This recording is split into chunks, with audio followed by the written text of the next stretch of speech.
Yes. Are Yes. the nerves from connectivity challenges settled now? Yes, they are. I'm a bit calmer now. I'm fine. And Yeah. yeah, it's something that I will even share about when we talk about coaching, because I've got a first-hand experience about Yeah, that. yeah. By the way, there's a whole talk about transitioning coaching on the technology platforms. A lot of the technology platforms are very hard at work in terms of it's no longer because of COVID, but it's digitalization era, and COVID has accelerated it. And coaching as the major user of technology platforms is taking the lead in working together with the technology platforms to make Okay. it compatible. So we are on the right track. So there's no need to change. Yes, we will just keep the momentum. Yeah. Let Thank me you. let me greet the colleagues. You can share the show with friends, colleagues, anybody that you think might be interested. But let me welcome the Okay. few colleagues that have already joined us. We apologize Mhm. for the lost time, but we still have more time to engage on the topic. Just as a reminder to people, this is COMETSA podcast, radio podcast, featuring on COMETSA podcast network, a member of COMETSA Global Online Channels.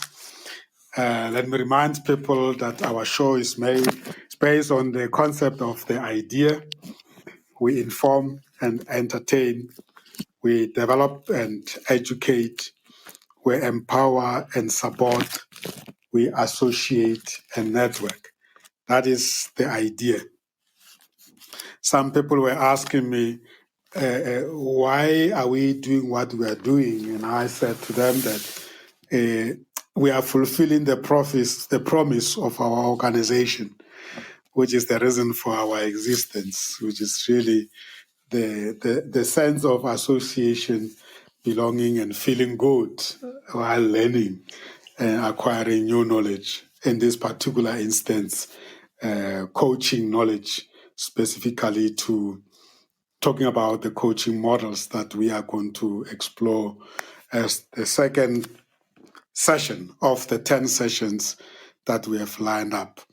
And today we are talking about the change model.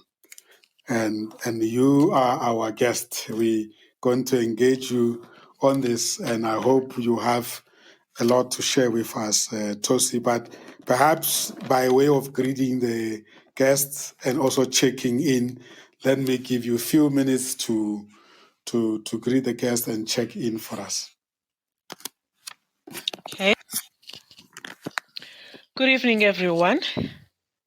Thank you, Sam, for this opportunity that I'm able just to check in and say a bit about myself and also what we're going to be discussing tonight.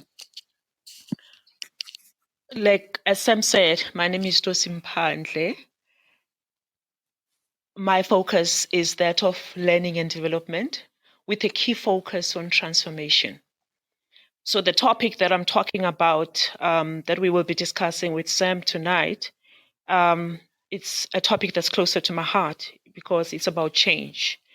And as part of transformation, I have done transformation on leadership development, on management development, as well as also on identifying talent.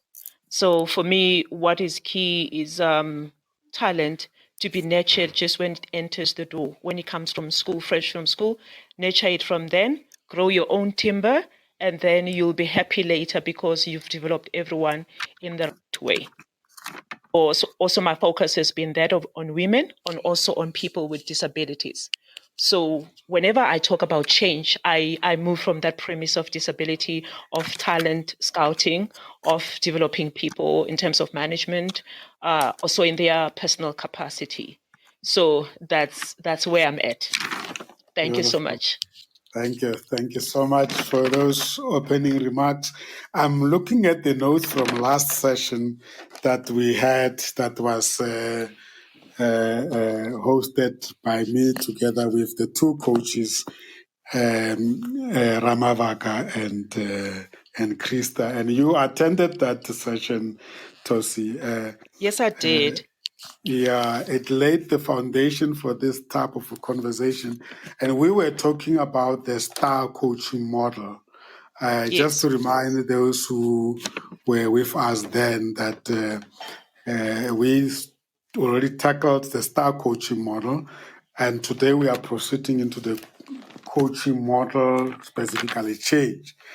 And we discussed the fact that every coach actually is expected to use one kind of a coaching model, if not coming up with their own coaching model. I think it was quite interesting discussion we had about what is a model, why do we need a model, and we agreed that there's no need for one to panic. You don't need to have your own model, but ultimately it's a good thing to have your own model. Now, the change coaching model, it's not your own model. You have researched it and you have some insights to share with us. But let me remind people that coaching in the context of it being applied at the workplace is a process in which manager guides an employee to settle a particular problem or overcome a challenge or increase self-efficacy. This model are the tools that we as coaches will use or as manager coaches we will use to engage employees. So I hand over to you, Tosi, to just introduce the model to us. Where does it come from? Who came up with it? And then we will delve deeper into the various aspects of it. Okay.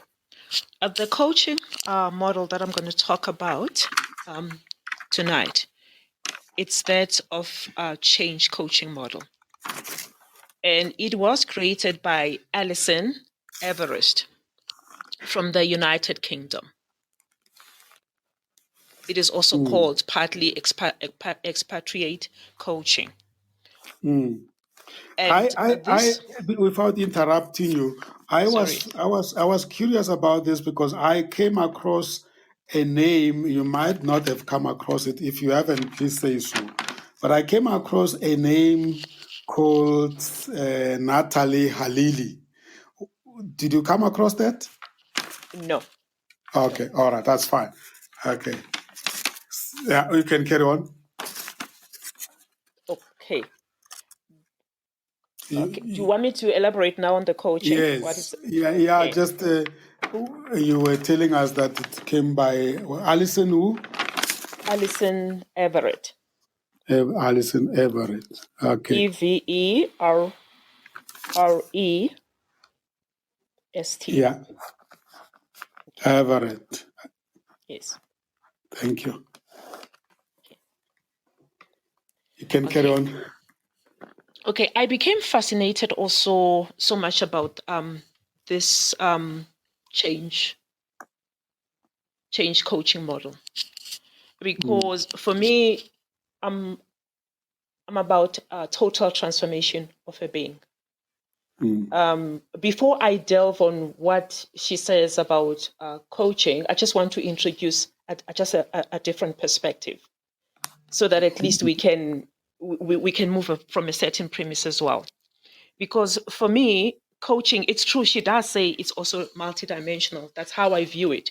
It's an intervention, also a process that addresses the gaps, which we find in individuals, in teams, or departments, or organizations.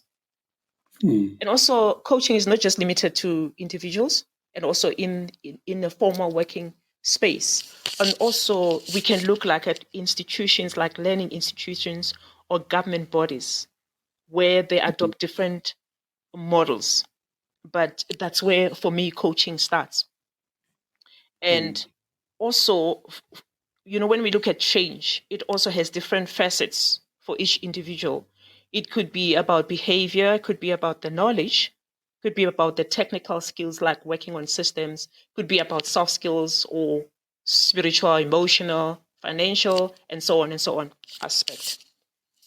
But my focus on coaching, which is a priority for me, is the spiritual aspect, because the first encounter that a coachee has with me, basically that person is bearing his soul to me. And, he's telling me things that he may not tell another person in the work, within the work environment. You are So the trusted partner. exactly. So when I hear that information, I need to absorb it in a very mature and confidential way. And also the coachee may have his own fears about the entire process. Because before even we start of say, okay, now we are contracting or whatever, I may be comfortable as a coach in that contracting phase. But the coachee may be so uncomfortable that maybe already they're at their last stage of the coaching process, where they're asking themselves questions like, what if this does not work? What will happen to me? Will I lose my job? What will happen to my family? So there are many things that, I need to look at. So I need also to be in a position where I'm saying to the coachee, my mind and body are here. I hear what you're saying, even if you are not verbalizing it. So, and also, like I said, we talk about the work environment, but also I just want us also to bring to a junior level where you get a student, or you get a scholar to walk into school the first day of school. It's a totally different environment from home. Her life is handed over to teachers, to lecturers or students, So whereas when it's an employee, also walking into an unfamiliar environment, employment, a new team, a new department, or job, or new manager, that can be a daunting task, even just to smile and to be comfortable around the environment. So when we look now at what Alison is saying, she mentions the 6 phases in terms of change. The first one, C, being the current situation, the H standing for hopes and our dreams, if you're a coachee, looking at A, alignment of the processes, and looking at N, you're looking at the new skills, at the new commitment, and the new awareness. And G, you're looking at the goals. And finally, you look at E, which is the end game. So in a current situation, which with a coachee, the question that I would be asking to that coachee, why are we sitting here in this meeting? Why?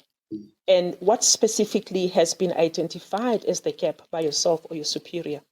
Because sometimes when coachees come to a meeting, it's not because they're not aware. Some of them are aware. So also we look at the distinct observable symptoms of the problem, if there are any problems. So also I need to understand, as a coachee, do you agree with the observed gaps and symptoms of the problem? And I just want to give you a quick example. I have worked with poor performers who had never had any performance agreements or contracts with their superiors. They did not know what was expected of them. And, they never signed anything. So when they're sitting in front of me, they're rather surprised, like why they're sitting. Because for them, they didn't know that they were underperforming because there was nothing in agreement. By the same token, I have sat down with high flyers, top achievers who lack soft skills or people skills, and they refused to be in previous interventions because for them, they felt like they were doing so well.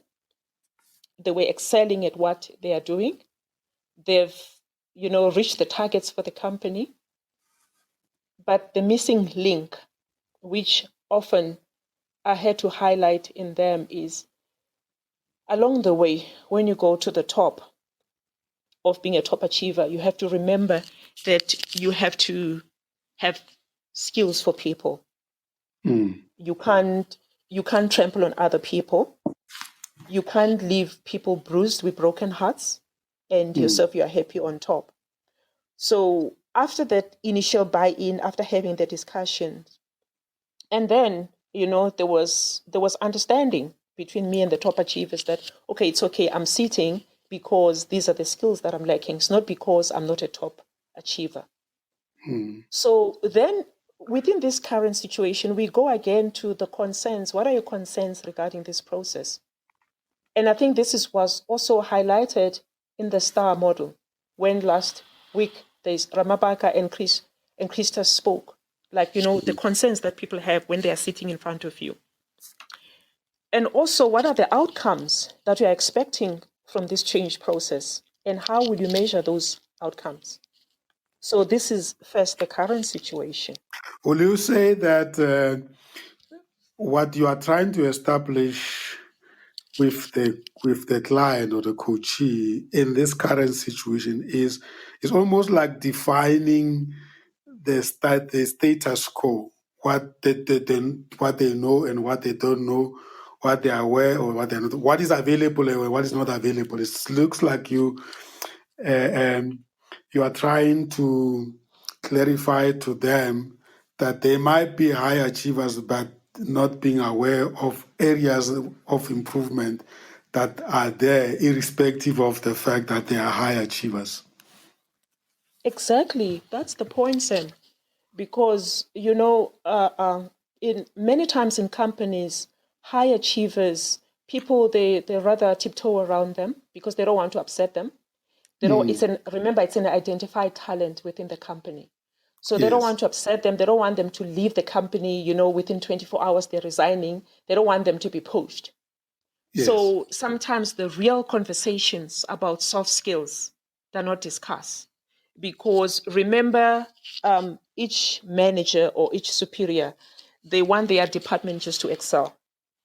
So sometimes, when there's a financial report, annual report, people don't know what the process is that have gone through that report. Sometimes they don't know that some people didn't sleep. Sometimes they don't know that some people, maybe communication was broken, people were crying along the processes. Remember also within the work environment, we've got mothers who have children. Sometimes maybe they know that I'm going to leave work at 6. Then something sudden comes, they end up leaving the work at 7 or 8, and they have to pick up a child on the way to home. Maybe the child is still at crèche or at aftercare. So these are the things that we look at. It's the finer things. They may look like very mundane to another person, but to a person who's contributing to the team, they are real issues. So what we are trying to bring in the current situation, exactly with top achievers, is to say, it's good, we love you, you're doing so much for this company, you're putting us on a high radar.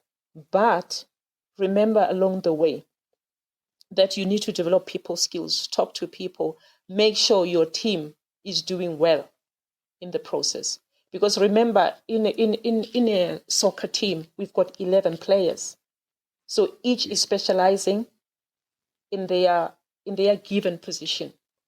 So you don't want a person who's a striker and start tampering with a midfielder now, unnecessarily.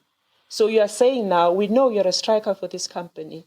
You score goals all the time, but also acknowledge us as midfielders and also those who are playing in the center or wherever.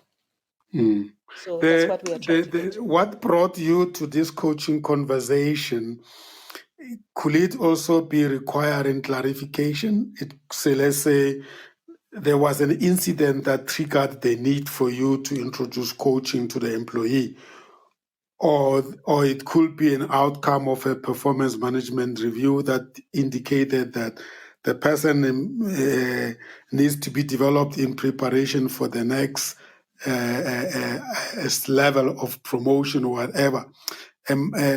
So am I right to say it's not necessarily about one particular clear-cut issue. The current situation is also there to clarify where is this idea of you being coach coming from, and then make sure, check how much aware they are of the need for coaching.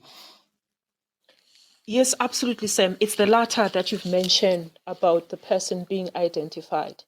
Like I said before, I've worked on leadership development and management development. This person was identified for a very senior position.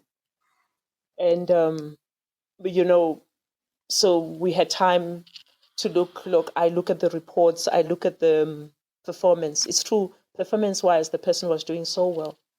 But when it came to skills, when I talked last time about getting feedback, the feedback from other people, like internal clients, they were not happy that this person is bulldozing us, this person talks to us like that. And also within the department in which the person was working, they were also, shh, and uncomfortable. But I was privy to the information because they would come to my office and say, this is what is happening. So for me then is to go back to the person's superior and just say, maybe we need to look at this because this is the observation that comes from other people, but they don't want to come to the front and tell you. But interestingly enough, when the superior started having conversations with the person, he also picked it up that actually this is spot on. The person doesn't have people skills. So as such, if this person is going to assume a very senior role, it may be detrimental to the department or to the organization. Great. Yes. Okay. And so what do you want to achieve by delving onto this current situation analysis? I want the person to look at what basically is about the strengths. It's about the strengths of the person, and also it's about the person to realize that the person is not under any way of attack, but the person needs to understand that there has to be a change in his or her behavior. And you look at the areas of development, you look at your strengths, like you do your own personal SWOT analysis. And also you look at the underlying values and beliefs. What does the company want? Where are we going with the company? For me, I always say a person needs to know the product of the company.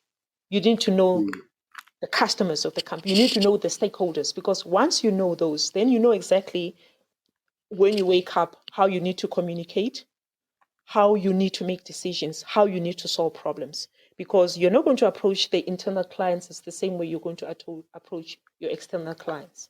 You're not going to provide information to external clients that is very confidential, that's not supposed to go out there.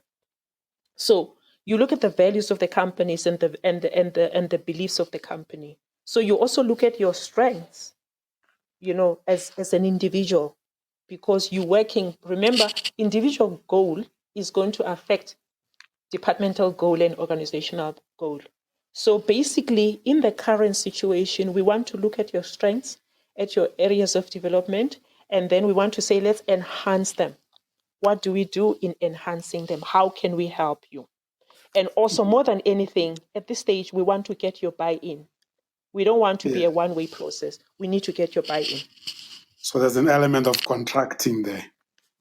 Yes, absolutely. We are contracting here. But before we contract, we would like you to acknowledge things about yourself and things about the company. Because if you contract on something that you don't understand, at a later stage, it may fall along the way. You can be exhausted. Maybe in the process of change, you say, I'm exhausted now because this is not working for me. But if you understand what you've contracted yourself into, what you're getting yourself into, then you want to go all the way and you want the process to be a success.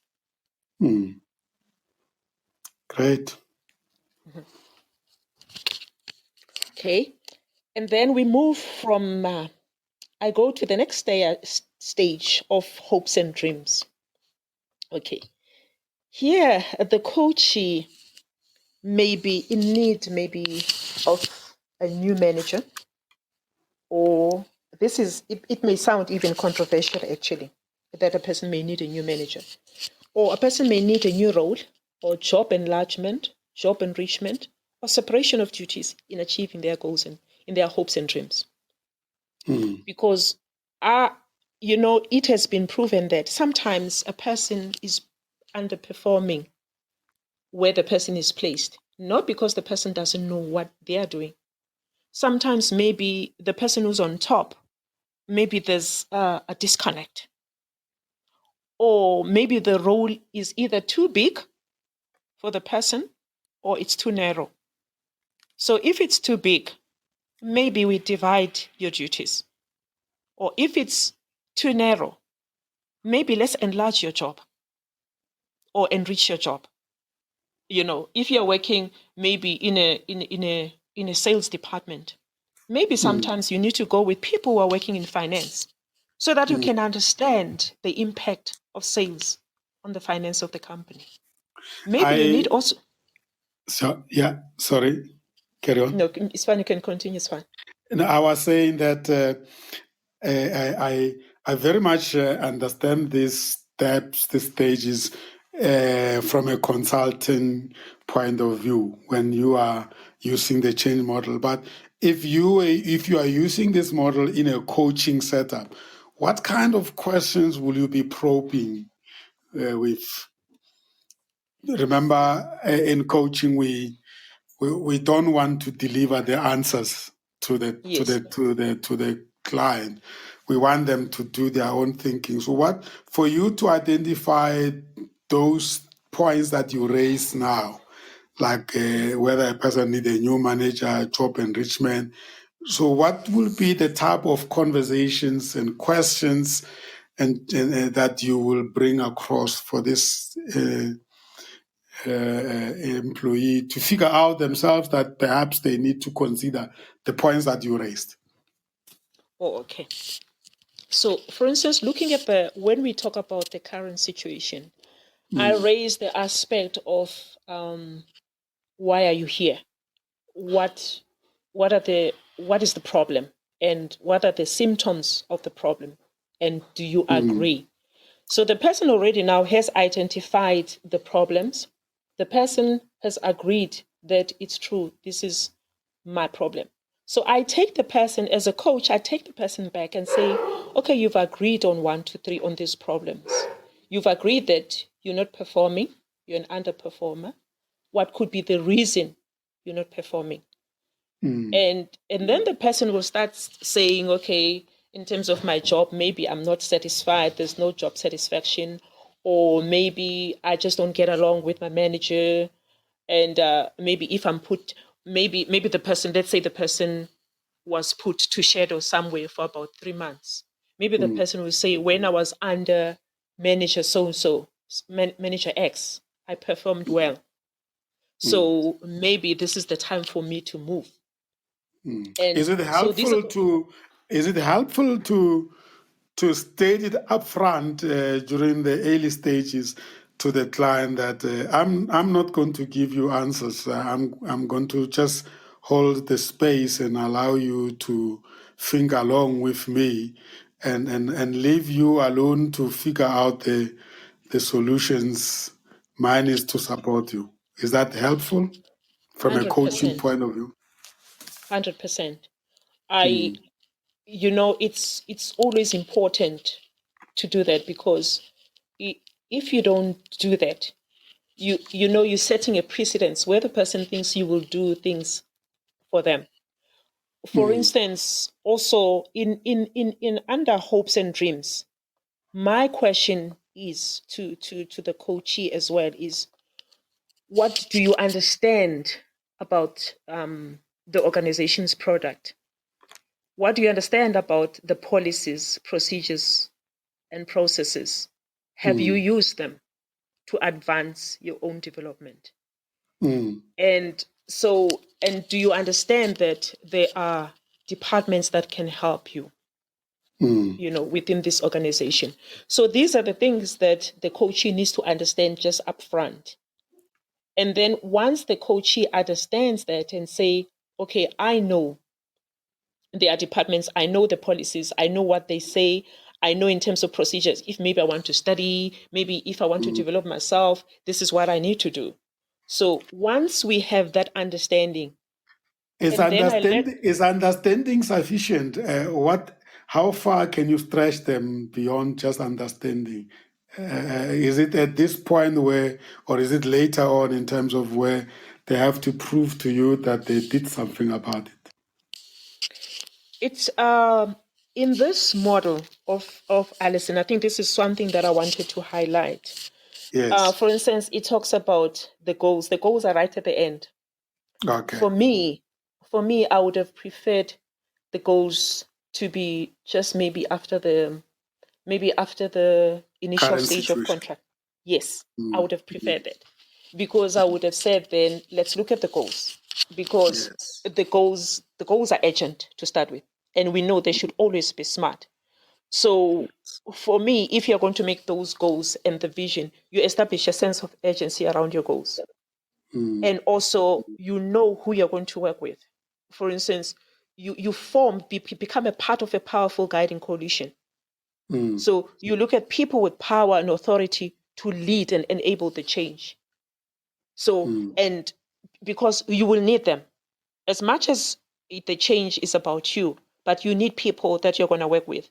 And you communicate your goals with your manager or whoever is going to be part of this process, so that there's success. And also you empower yourself in order to act on your goals, and you get rid of obstacles or anything that will frustrate you. And in the process also you mitigate your risk in advance and along the way, and you plan your for your short-term wins. So for me, for instance, in any coaching situation, I always prefer a person, even if it's not just coaching, any form of intervention, I always prefer a person to come up with the, what would I say, the itinerary, basically. Agenda. Yes. Or maybe what is it that you do in a week, basically? Tell me, what is it that you do in a week? So I'd like a person to walk me through that process. What is it that they do in a week? And not just not just the job description. Job description is different. But I just want them, even if I have a job description in front of me, because job description sometimes is not going to tabulate the soft skills. So I would like a person to say, okay, this is what I do in a week, or this is what I do in a month. And then there also I can pick up the disconnect, because there are times where I've seen people I had worked for 8 hours, but sometimes they've just worked for 2 hours. So for me, that gets scary, because it's not that you're only eating the time of the company. It also is going to frustrate you in the end, because you're not developing yourself. So I would have preferred the goals to be exactly right after the current situation. It's very interesting that you mentioning that goals should perhaps come immediately after the current situation. But if you look at the hopes and dreams, I liken those to outcomes. Yes. Or ideal outcomes, which are much more further down the road than the goals themselves. Yes. Isn't that about hopes and dreams, about the ultimate? What ultimately are we trying to achieve with this conversation, and what are we going to do, or what needs to happen? That's exactly what I would have preferred, because for me, I would have said, okay, we look at the current situation, we talk about the goals. Then afterwards, we go to alignment. How do we align those goals with where I am currently? And moving from there, okay, what do I do with the new skills? Because I have to get the new skills along the way. Then the hopes and dreams, they come towards the end, because these are my hopes and dreams. This is what I want to achieve in the end. And also then, because now because we know what your goals are. So we say, okay, you've mentioned goal 1, 2, 3. How do you think it's going to help you with your hopes and dreams? Or you've mentioned this dream or this hope. So how do you think it's going to be aligned to your goals that you've mentioned before? Remember, that's the whole idea why we are discussing these various models, Tosi, that all the models, every model will have its own weaknesses, and therefore, as a coach, being aware of the various models and their weaknesses, then you are able to. I am happy you are already identifying the weakness in the model, and hopefully you can borrow from other models. In a real life situation, remember, in a real life situation where you are coaching somebody, it's not about what best model you brought in, is what model you help you to guide the employee to resolve the situation, right? Yes. Yeah. Absolutely. So as we punch holes in the model, it does not necessarily stop us from filling up those holes with the Yes. best from the other models. Like last time we discussed the STAR model. I think the STAR model also had its own weaknesses that we shared with the listeners. So yeah, let's note it down as a weakness in the model. But I was trying to say that perhaps goals and by the way, the fact that the model follows these acronyms in this sequence, am I right to say that nothing stops you from immediately after the situation to say, in terms of this acronym, the goals are at point number 5, but I'm going to bring them forward? Actually, I would love to do that. I would love to do that, because looking at this model, I just said, okay, something we can do it upside down, because at some stage, like I said, I was sitting and then I jumped out of bed and I thought, Yeah. no, I don't necessarily agree with this. I don't agree. So,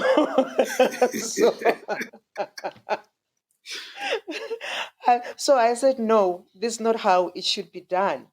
So maybe maybe it depends on the maturity of the organization, but I don't think, in some organizations they would want it like that. So it's true. I think when I would sit down with a coachee, I would say, this is what change stands for, the acronyms. I would explain.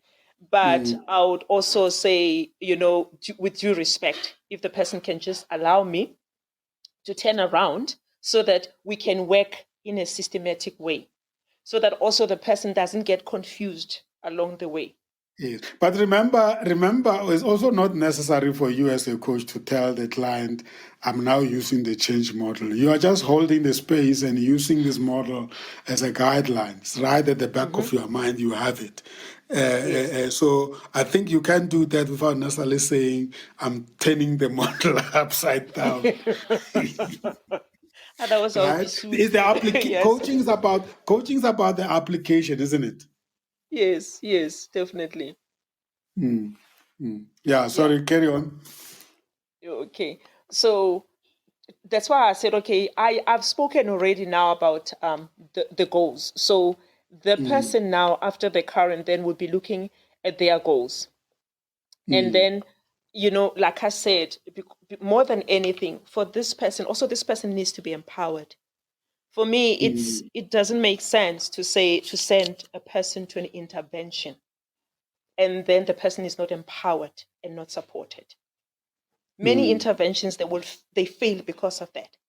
Because the person is sent to tick the box. We're not ticking a box here. We are changing people's lives. And if you want your department to change and your company to change, then let's start changing these individuals who are reporting to you. And so once then you support, because you have empowered this person, and also you have said, because I know what process you're going through, I'm going to help you.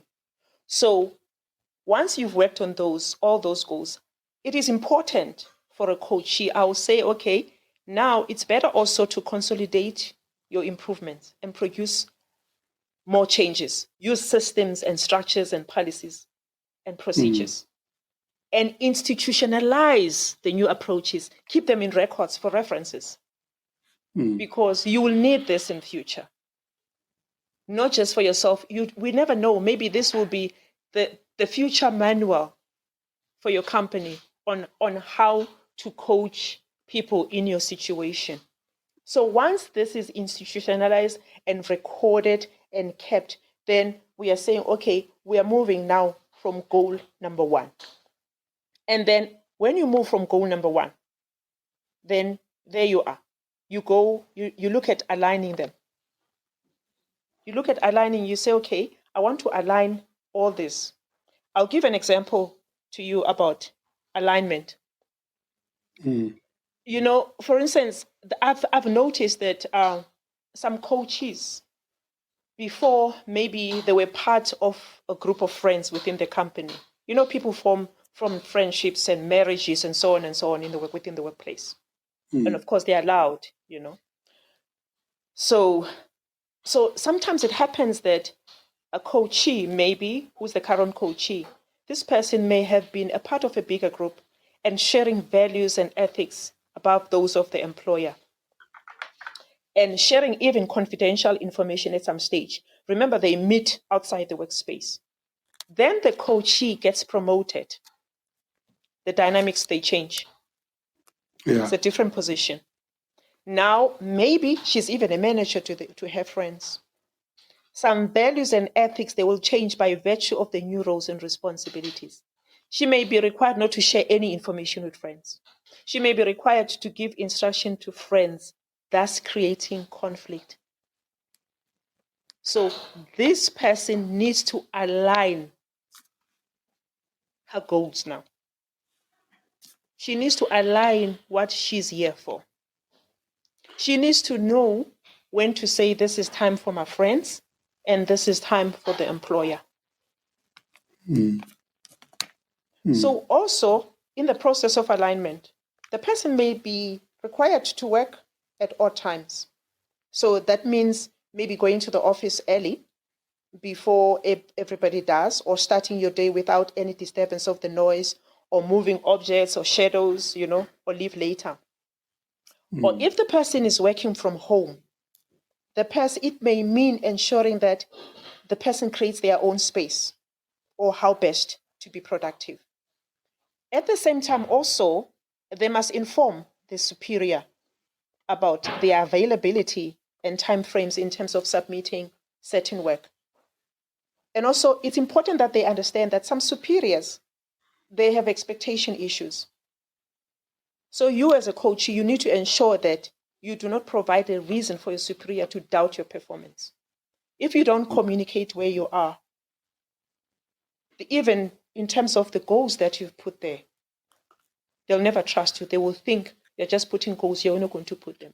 You need to start. It sounds like this model is applied in situations where there is a reflection on something that is existing. In this case, you say, especially when it comes to alignment. So, Yes. So there is certain principles and policies or guidelines that you are coaching this person to align their own behavior and conduct with those guidelines. So are we saying that the change coaching model is helpful in situations where people are taken through a change process?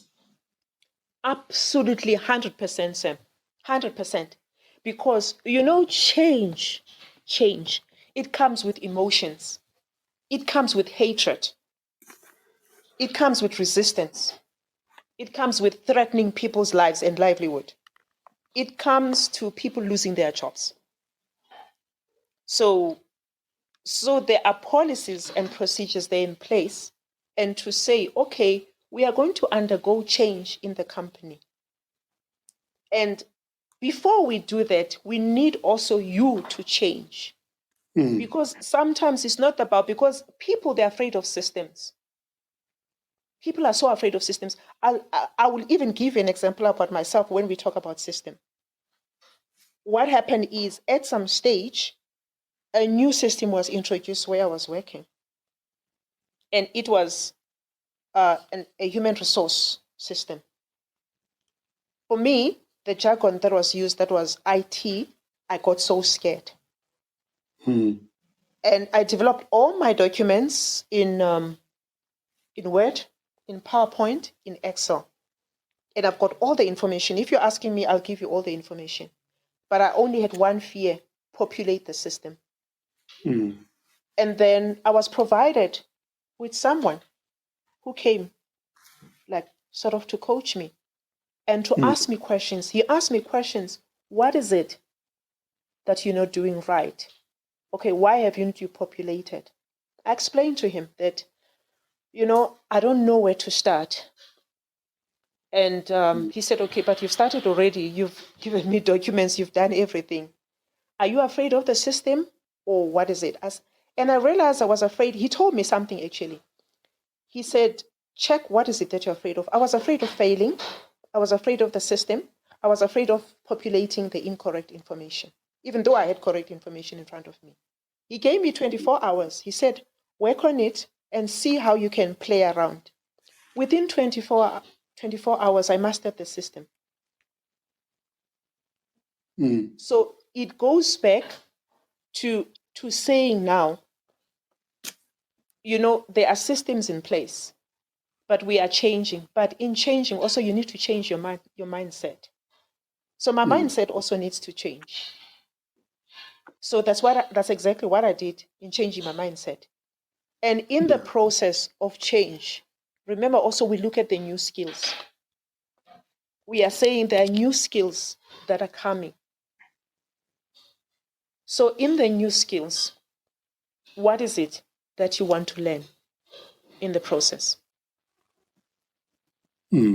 So for me, in the new skills, I say again, you need to know also about the organizational structure of your company. As a coachee sitting in front of me, the first question, now I'm going back also to maybe when we talk about the current situation. Remember earlier on we spoke about aligning your goals. Yes. And to those of the company. So now, if you don't understand, you don't even know the organizational structure of the company. You don't know who's the CEO. You don't know who's the CFO. You don't know who's the HR director. How are you going to be productive? It's important to know the organizational structure of the company because it gives a better perspective of who has certain powers and authority and who should you go to when you need information, let's say about training or about procurement or about finance. Also, you coming into this meeting, I would like you to tell me what is it that you understand also about the annual financial reports of your company. You need to be in a position to say, as a coachee, I understand a bit. I'm not saying be a guru, but I understand a bit. Because you need to know how you impact the company. Your small role, when you don't do your part as a coachee within the company, this is what happens. If you're part of a department, this is what happens. Because the annual report has all that information. So these are the things that I highlight to a person. But also in between, I tell a person, you need also to take a break. Because along the way, Sam, the person needs to rest.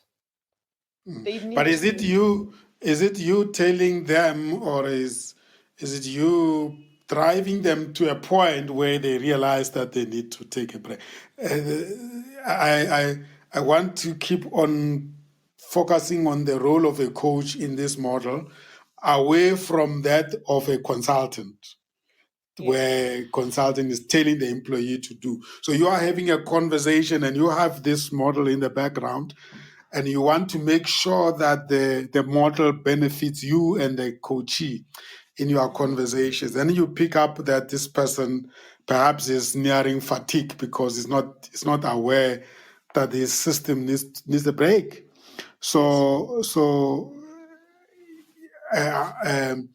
And then there's misalignment in terms of perhaps the self-care, and you are in a session and you pick it up, Yes. what will you and how will you enlighten them so that tomorrow, without you being there, they become aware that for them to be able to cope with this change, sometimes they need to plug off.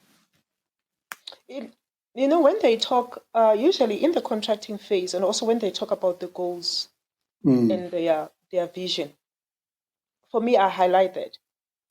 Yeah. That, because I asked the question, what do you do usually?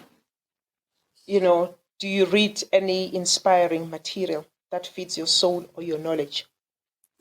So in the goal, the person may end up saying, I want to put this is one of my goals, to have read 2 books within 1 year, or to have attended maybe a webinar or something that's going to help me. Yes. And then also when it comes to rest, also when I'm contracting, I need to understand from the person, when do you take time to rest? Do you ever take time to rest? Without really going deeper or into what do you do when you are not working? Something like that. Yes. Yeah. Those are the kind of questions that I ask, because also, I'm trying to respect the person also and not go too much into their inner space. So maybe I try to be diplomatic and ask the person, when you're not at work, what do you do? Because some people, maybe they will tell you that they watch TV the whole day. Yeah. So then maybe I try then to chip in and to say, yeah, it is beautiful to watch TV. Maybe also it will help you to walk, sometimes, just to clear your mind. Because if you start walking, you start doing things like also reading, because you're not just, because you're feeding yourself. And you're not only focusing on saying, I'm doing things about work. So these are the kind of questions that I would ask. And also, more than anything, I would like more than anything to bring out the good qualities of a person, and for the person also to, to see that there's something good about themselves. Is it right? Is it right as a coach to offer solutions and suggestions to your clients, to the coaching? Not necessarily, Sam, but there comes a time when you've got a serious case in front of you where the person doesn't know where to start. There are people who are thrown in the deep end. They come, they sit in front of you, and they are desperate to excel in their jobs. For me, the question is, if the person doesn't have, so even if you say to a person, okay, come back tomorrow, they don't even know where to start. As a coach, wouldn't you suggest maybe and say, how about, have you tried 1, 2, 3? That's not a giving the question. person solution. Yeah, because the ideal situation is we don't want to be doing consulting or mentoring while we're supposed to be doing coaching. So that's why I'm bringing these questions. Ultimately, when really you are stuck, with the permission of the coachee, you can do that. But remember, you are the manager to this person, and you have all time with the person for a long time to come. So you want them to become independent-minded and to be able to find. So because the tendency is, if you are a very well-informed, knowledgeable manager, you can actually tend to become the deliverer of solutions and answers, and that doesn't really necessarily empower the people. So I'm just raising these obvious questions so that we are mindful of the fact that we opted to become manager coaches, not to become manager mentors. And therefore, the challenge might sometimes sit with us to try and withhold giving answers and rather challenge and ask questions that make them to go and think about it and come back and say, this is what, like example you gave, Mm-hmm. because when I looked at the model itself, it is it's a type of a model that can make you to want to give the guidance to your team. But the idea is that we want to use the model at the back of our mind, but we want to challenge people so that they are able to actually benefit from it. So I'm just asking the obvious so that to remind ourselves and the listeners that we're trying as much as possible as coaches to be disciplined, not to be giving answers to these people that we decided to use coaching in managing them, right? Mm-hmm. Yes. Yeah.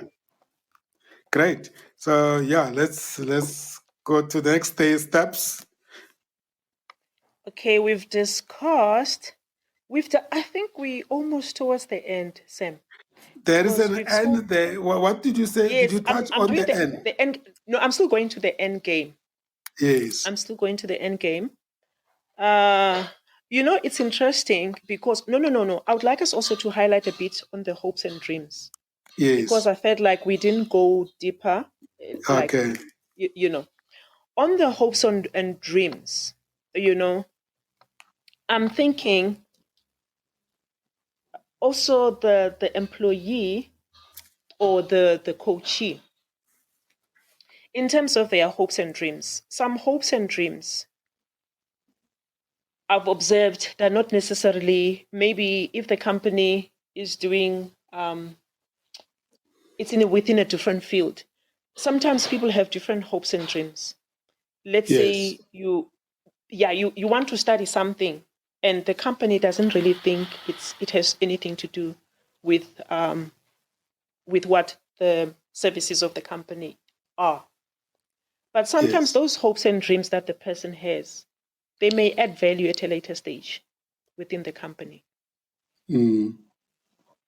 And for me, the question again that I would ask the coachee, how do you think, again, these hopes and dreams align to the goals? Yes. And also to what you're doing within the company. And if you think then they will add value, then maybe you need to go back and do your homework. Yes. And then come back and, do a presentation and explain how it's going to help. Maybe in that way, those hopes and dreams, they can be enhanced or they can be, postponed to a later stage. Or how will they manage the contestation of the hopes and dreams vis-a-vis the objectives of the company? Exactly. So, and again, let me give an example of a hopes and dream of a mother with a small child. The hopes and dreams, maybe it could be they're hoping that there could be a crèche, or an aftercare at work. Yes. Where I can just leave my child and feel comfortable and feel like it's, I am not going to be stressed because my child is within reach. So again, maybe they may not be aligned with the company. And the concern here is maybe the company is losing valuable employees, or because of a small thing like individual hopes and dreams. So it's something that I'm just saying maybe we need to reflect on that. Yeah. So after now we've gone through all this process, we're looking at the end. Just before you continue, so now it makes sense to say you must establish if the hopes and dreams are aligned. If they are not aligned, then we go to the next level A, which is alignment, and make an effort to get as much alignment as possible, right? Yes. Great. Okay. Yeah. Then this is the end game. The end game is the end game or the new skills. We've looked at the new skills. Oh, okay. We've spoken. Okay, when we talk about these new skills, remember we highlighted the fact that the person will look at the annual reports. The person needs to know the structure so that they can see, which skills are necessary for them and how they're going to impact on the company. And also if they need information, who to go to. But it's not necessarily technical and functional skills. It could be anything else. Exactly. That enable them to cope with this change. Exactly. And also the new skills also talk about the new awareness and new commitments. Because as much as so what is it that you are aware of about yourself? And also what is it that you want to commit yourself into doing? Because in looking at the new skills, when I mentioned the organizational structure and the annual reports, maybe you were not even aware how these things they impact on you. Yes. Maybe you were not aware that there are awards that are given for top employee, because Sam, so many times we find in companies people are just going to work on daily basis, but there are things that they do not know they're happening within the company. So if somebody doesn't tell them, or if they don't see it on the board when they pass by, they don't really know. So now with the new skills, this is when they're going to say, okay, I know now certain things about the company. I know the policies, I know the procedures, I know the products, I know all the reports, and I know which skills I need to focus on. And also people, as a coachee, as a coach, I would like to elicit something from a coachee. Coaches, they need to look at the gap. When I say a gap is get also a skill that the department needs. Yeah. Even if it means you do it in your own quiet time, so that you can use that skill and you can go to the manager and say, by the way, I've just completed this course, or I've been attending these webinars. And once a coachee does that, it means the person is proactive. It means the person is willing to learn. So the person has gathered new skills, and the person has become aware that there are things that he didn't know. And he says, it says, I am committed to this process as a coachee when I do that. Yes. So you could also ask them, what type of skills do you think you require for you to cope with the situation? Yes. And if they are aware of the skills they need and they are relevant skills, then you are okay, because then they know what to do. The question will then be, can we come to the commitment? When are you going to acquire that skills? And I guess that's what takes us to G, which is the goals. And the goals could be, I must go and find these new skills. Exactly. And also, when this coachee gets this new skill, it means, for me as a coach, it means the person is committed to the process. Yes. It means the person wants to learn, wants to also it's a demonstration that I'm committed. I'm doing what I said I was going to do. And here's the first thing. So that's why also in the process of doing goals, the person is going to celebrate the wins, because you plan for short-term wins. Where you can say, okay, this I've achieved, tick, and say, okay, I've done this one and I'm happy with it and I'm competent in it.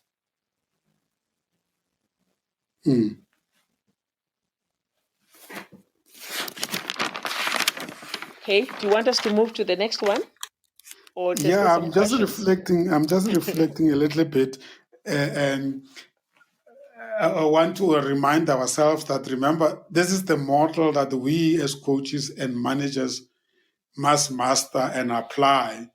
And if we apply it very well, the coachee must respond well.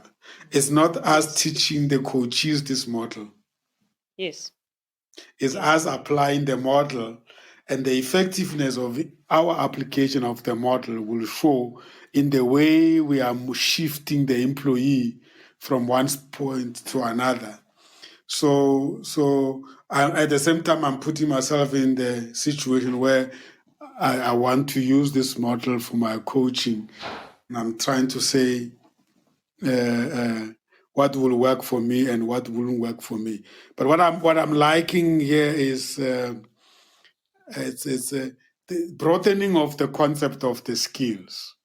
That should go as far as including the competencies, the behaviors, and the practices and the values. All those could be the skills that you require for you to be able to cope with the challenges that the situations is presenting to you.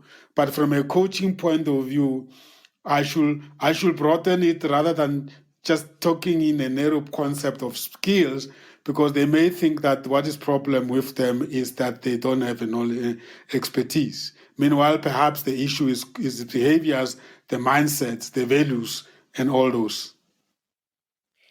That's very important, Sam. That's why when I started, I said, coaching is really multidimensional, because some people are looking at their value system or belief system, they're looking at the spiritual aspect, or they're looking at their behaviors, or they're looking at financial change or emotional change. Yes. So talking last about emotional change, maybe the person needs emotional intelligence in some other things. And also when I made an example about a top achiever, the person can say, I don't need this. But in terms of the soft skills, the person doesn't have the soft skills. So it is necessary that the person goes through that process. Yes. So it becomes a good thing, because for a top achiever, then that person will look at the softer skills and say, okay, I need to change my behavioral patterns. I need to change my ethics, need to change my value system. Then for an underachiever, the person will say, okay, I seem to lack a whole lot of things here. And also, it's quite interesting, because when I made an example, I said earlier on, an underachiever sits in front of a coach not knowing why, because there was no contracting done in terms of the performance. There were no KPIs done, or KPAs, the key performance areas. They were not done. And the trick is here, the coach who's sitting in front of the coachee may not necessarily be the coach's previous manager. Yes. Maybe this coach has adopted this person from the previous manager. So now he's dealing with issues that he knows nothing about. So the coachee now also is sitting here and saying, but I was not taught these things. I don't know, I didn't sign anything. So why am I here? So it means then, it seems like both of you're starting from scratch, from somewhere. Yes. So the coachee now needs to go back. The coach also needs to go back and say, okay, let's fix 1, 2, 3 now. Remember, it's a relationship. Once you apply coaching to your management, relationship and bonding and connecting and trust and all those things are becoming conditions for effective conversations around the change that this person has to be taken through. You are a partner of this person in that case, and you're not necessarily. It's not a mechanical thing. Yes. That's why that during the current situation, we can throw in there bonding and trust building and relationship building. The dilemma comes when sometimes you have to remember that the buck stops with you. You are the manager. And at the end of the day, the evidence has to come in the performance. Yes. So if ultimately after all this intervention, if you are not achieving the results, you're still going to be the one who have to take the decision as to what do we do now. That's why contracting is so important, and the goal setting. It is important because, let me jump back and forth now from current situation to the end game. Because in the current situation, you're busy contracting. And in the end game, you want to make sure that both of you succeed, the coach and the coachee. because, if the coachee doesn't do well and also this coachee reports to you, somewhere along the line, there's some disconnect. And also it means something as a coachee you didn't do right. So it's not always the case, but there are in situations where maybe the coachee will say, but I came back to you. I needed you to help me with 1, 2, 3. You were not available. So, but I highlighted that to you. So if this coachee doesn't succeed, it may impact negatively also on the coach. So this is when in the contracting phase also, I would say there's a silent desperation also on the part of the coach. On the manager coach in this particular Yes, instance, on the because on the we're talking a manager coach. If it was an external coach, very less likely that the coach will be affected. But in the manager coach, if the coach is a manager coach, absolutely. Yes. But I would also add, Sam, as an external coach, you don't want your reputation to be tarnished. Of course. I wouldn't want my reputation to be tarnished. I wouldn't want when they make a reference, they say, Coach Tosi didn't do the work. That's why this employee is not doing well. So as an external coach, also, I would make sure that I submit reports. I would make sure that also I constantly provide them with information in terms of where we are. And also I would want to understand also from their side, what is it that they are doing without disclosing confidentiality. Not confidential stuff, sorry. Not at all. Because, like I said, you say a person must go as a manager, you say a person must go for an intervention, but you don't provide resources and support. That person is bound to fail.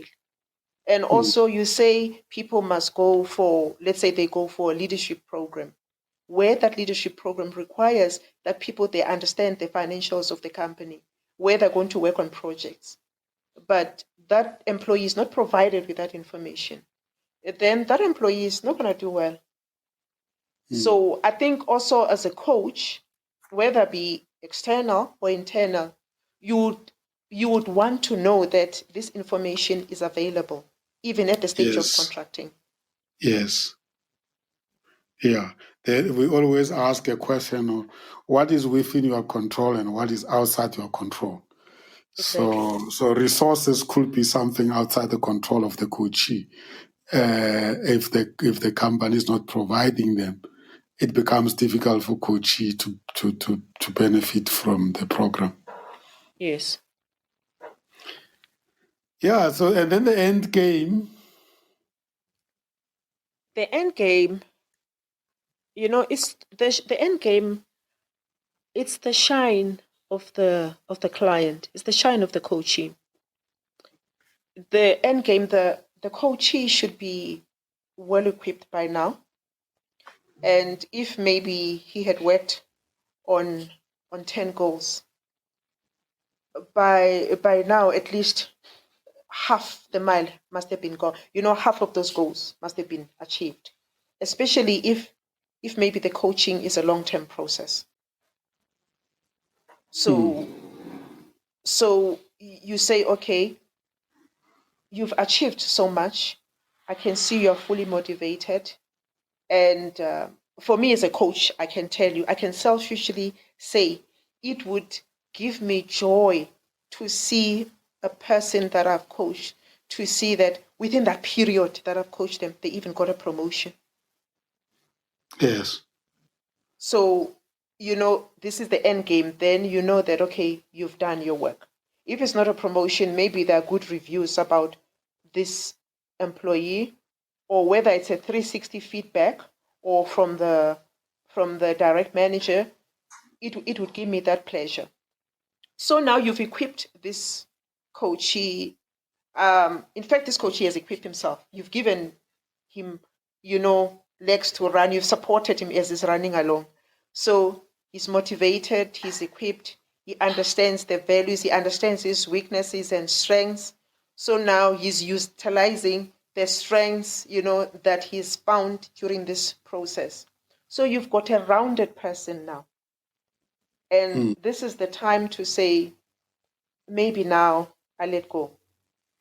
I move on to my next assignment.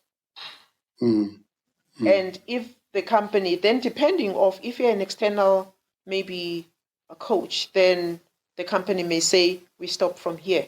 Or maybe the company may say, maybe we need two more additional. Yes. So at this stage, the end game is the ultimate transformation of a person. Ultimate transformation. There may be maybe one thing that needs to be done, but for me, it's something that maybe you can even have over the phone.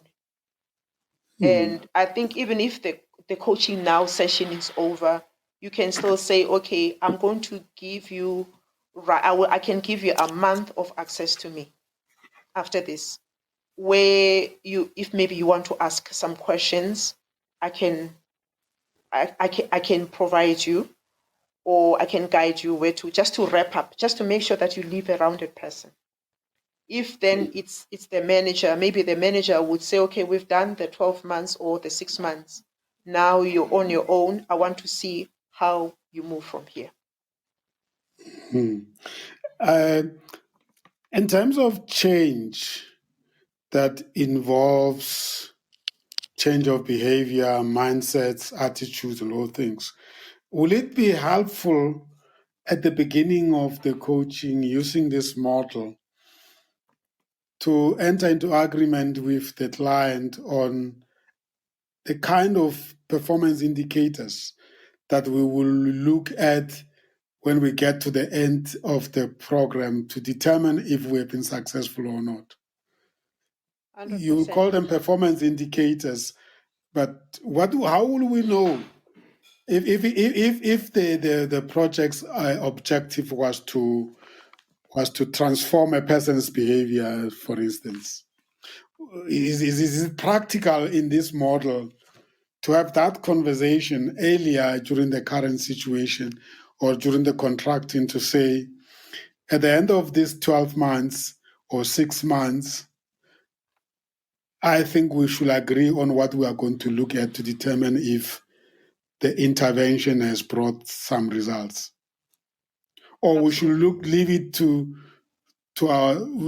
for us to be surprised?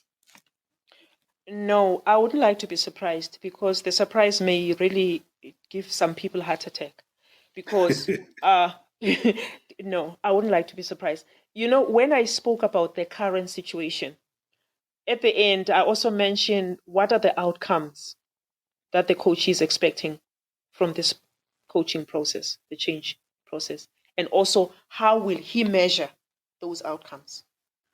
So already at that stage, we are saying there are outcomes that are expected. How are you going to measure those outcomes? And then we are saying there are key performance areas also that we need to look at, above and beyond what you are doing in the company. But now these are related. So, in terms of that, then we look at that and say, okay, at the end, this is what we are going to look at, because you're expecting outcomes. These outcomes, we are just highlighting them in the contracting phase. But at the end, we are going to look and check if you've done.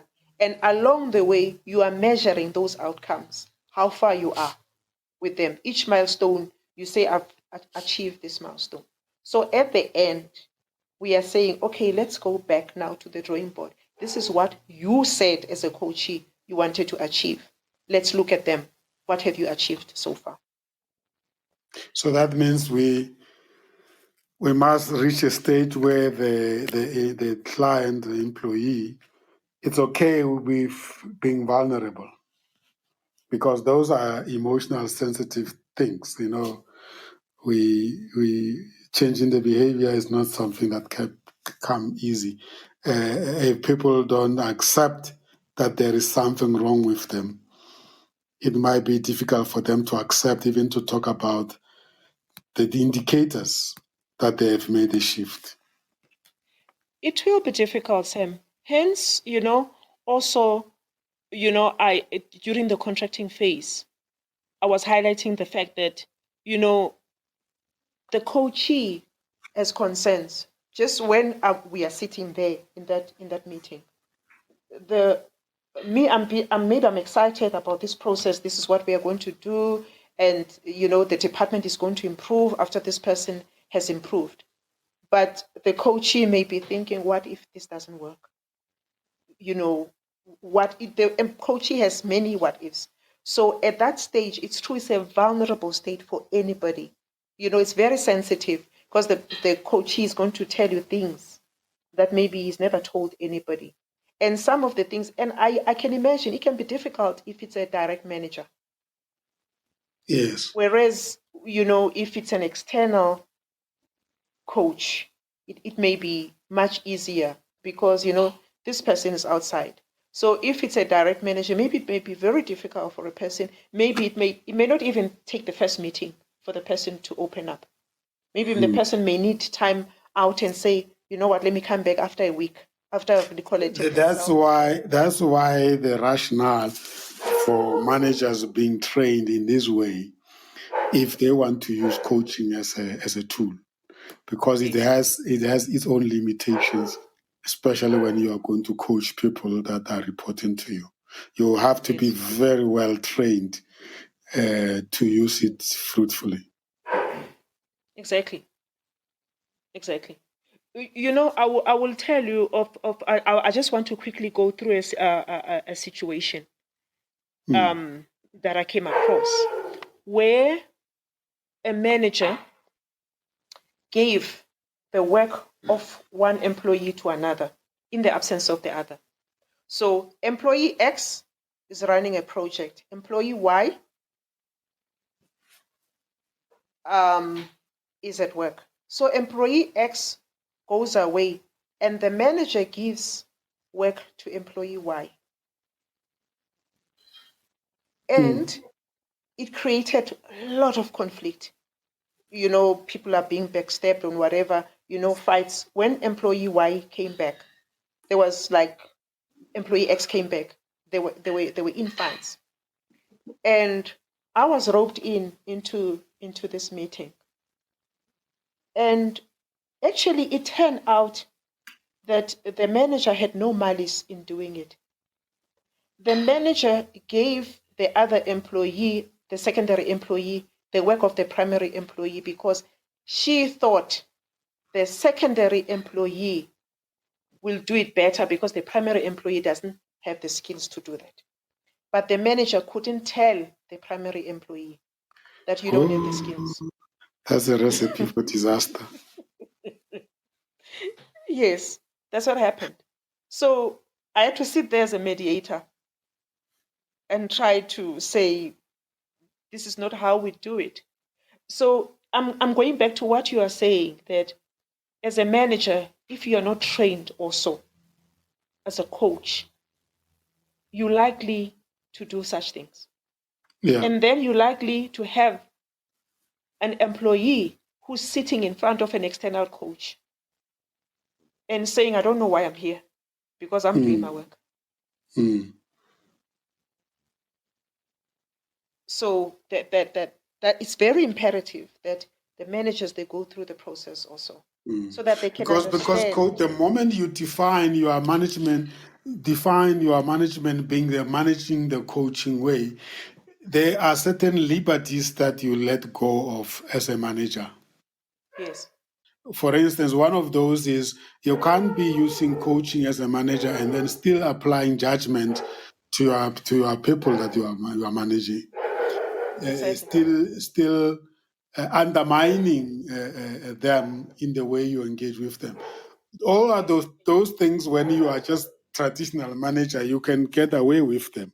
But once you have adopted the coaching approach, that's why I was saying that you almost become a partner of your employee in their journey to resolve the issues. You are not there to oversee and supervise and criticize and belittle them. Yes.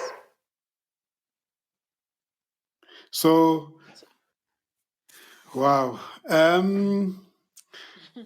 Let's bring the traditional coaching into this and overlay traditional coaching onto this model, because a model is just a model. It's not coaching, right? Yes. You use coaching to apply the model. You apply the model in a coaching situation. Now, there are certain parameters in coaching that we have to always keep in mind. And I always talk about these three. I have a comment here.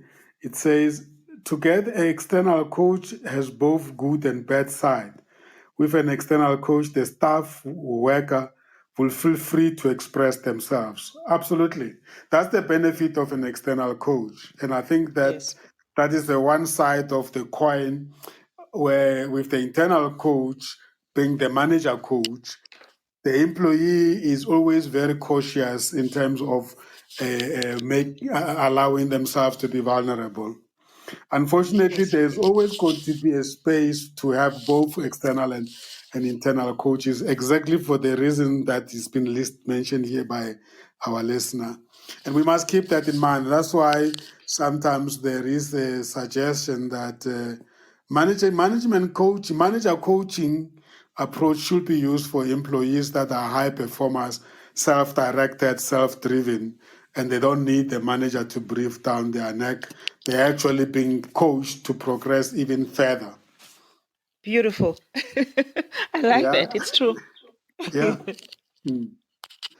So the colleague here is going forward to say that the bad side is that how she or she will be able to convince the management with the staff expression. Look, the assumption is made that the manager coaching approach is really for progressive environment.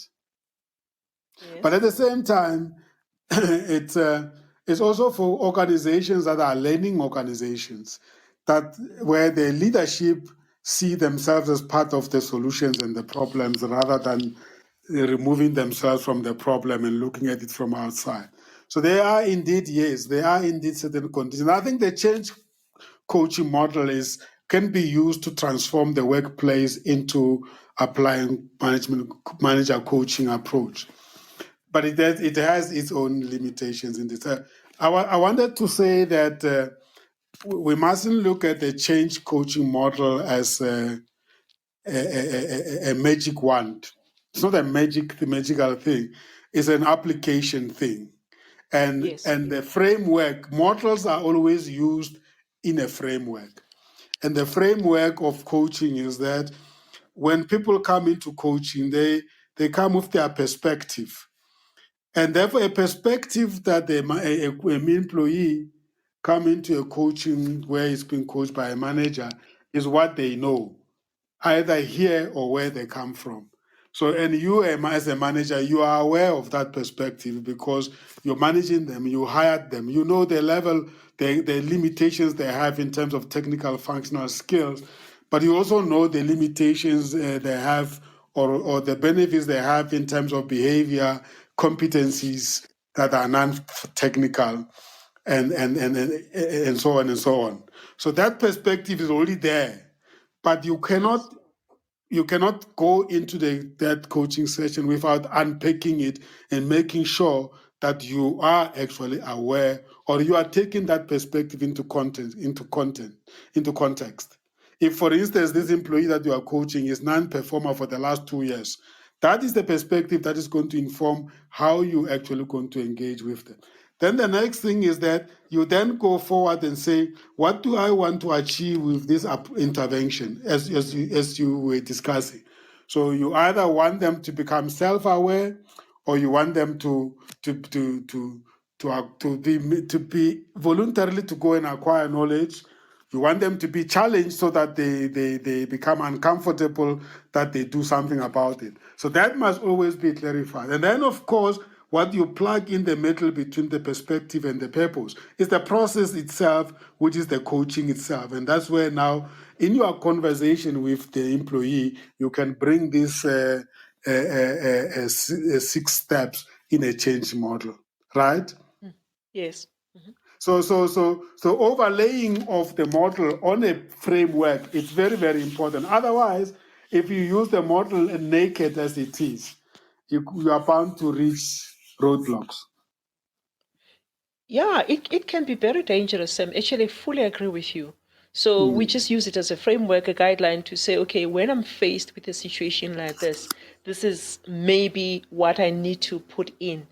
Hence, also, even in that process, we keep on going back to the fact that we may not necessarily go through the 6 uh, steps of the acronyms, like change. Sometimes we may have to jump and say, this situation requires this. Because, some people, maybe if it's a high flyer, honestly, a high flyer sometimes maybe will tell you that, no, I've already achieved my hopes and dreams. I don't have, so you start working on the skills with the high flyer. So, okay, let's work on your soft skills. You jump from current to soft skills. So whereas when we're talking about an underachiever, it may be a longer process. And Now, I'm quite... Okay, yeah. continue, Sam. Sorry, I interrupted you. No, it's fine. Can continue. So I was saying, also the other point I wanted to bring, I'm assuming that this model is being used over time. So you might be having a 6 months intervention, and you are saying that this model can be seen as a guideline for the entire 6 months outcome, or can be used as a guideline for one particular session, where in that one particular session, you run through all the 6 steps. Yes. In one session, I wouldn't really do all the 6 steps in one session. I would So want to you break will it. be using it across the entire coaching program, and maybe the first 2-3 sessions could be focusing on the current situation. Yes, I would look at that because, when we talk about change is a very complicated thing. Because, if, for instance, you want to come up with a turnaround strategy, like I said before, you're going to step on people's toes, and some people may not be comfortable, and it's not something that you're going to do overnight. So people, they have their established ways of doing things. Maybe the coachee has been in this company for 5 years, where there hasn't been policy reviews, where there hasn't been, things haven't changed, basically. And so, for instance, you come up now with diversity. You tell us that we should go for a diversity intervention, and the staff are thinking, what are you talking about now? We don't even know what you're talking about. So in terms of change, you need to work on those people to say, okay, we are moving from step A to step Z, but along the way, we'll have to go we can't reach Z at once. So I wouldn't do it maybe in a short time. I wouldn't do it. I would spread it. Then I will suggest that it has to be used with other models, because Absolutely. I need a model in my session to guide me. Like if I use the grow model in a session, where every session I need to know what is the goal for today's session, what is the reality we are faced with, and what options do we have, and what do we want to, what is the will, what do we want to, how do we move forward, how do we implement. So it sounds like the change model, coaching model, is very good as a model for the entire program of 6 months, 12 months. And Yes. then you may have to decide, ideally, if you can predict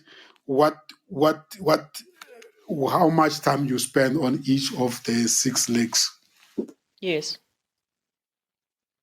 And I think, like in most models also, you will, for me, I think I would always factor in the aspect of performance coaching model along the way as well. Okay. Because Yes. as much as we talk about grow, also, there's performance. So we need to look at that in terms of what where you are, your current situation, where do you want to be, and how you're going to get there. And what is your personal plan? Do you have a personal developmental plan? And who's gonna support you to get there? So I would look at those things also. I would look at, mix them. But I think for today, for me, it's okay to just say, in a nutshell, this is what this model is about. But if we incorporate it to the other models, it will be so effective.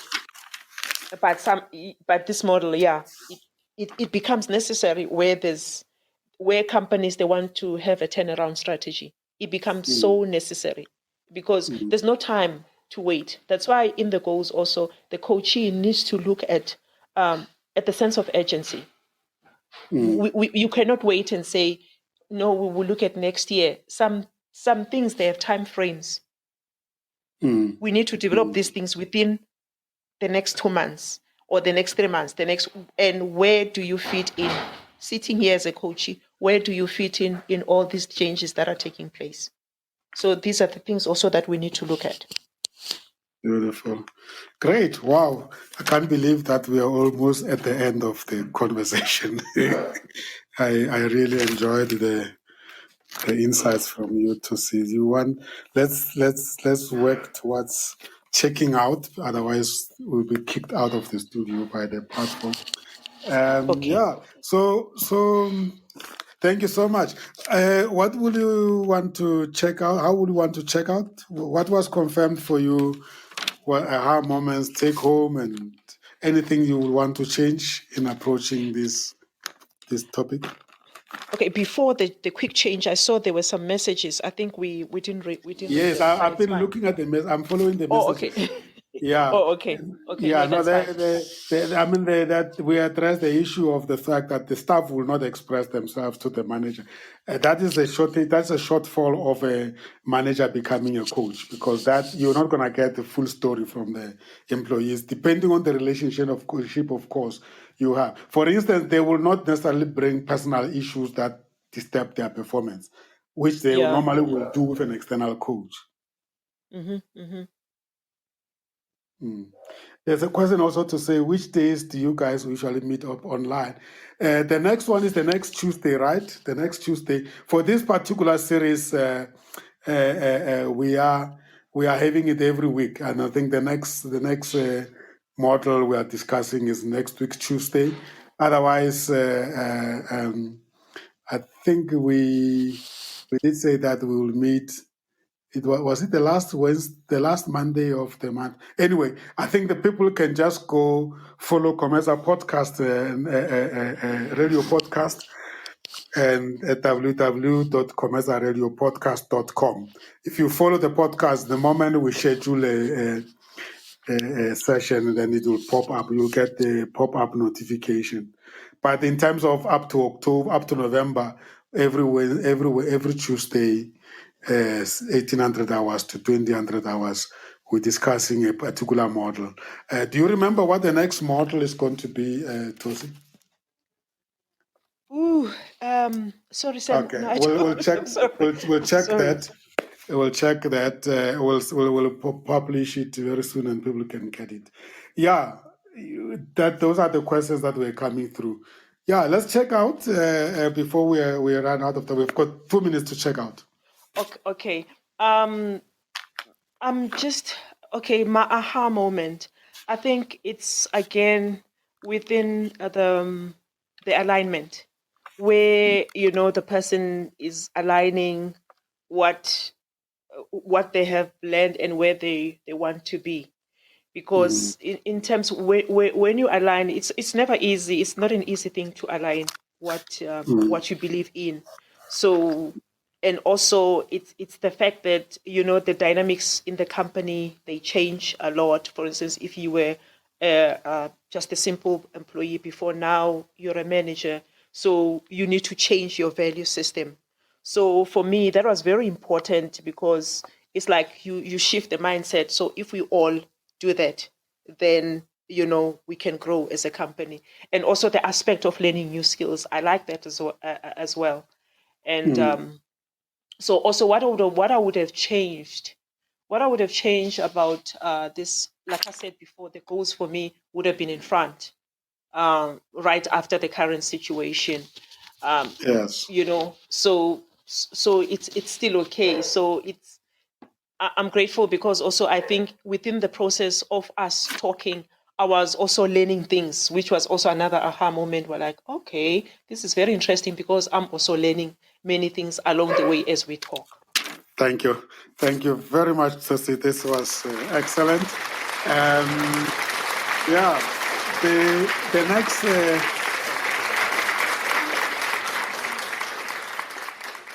The next session is on. I've got it now. Is on the Thursday, the 22nd.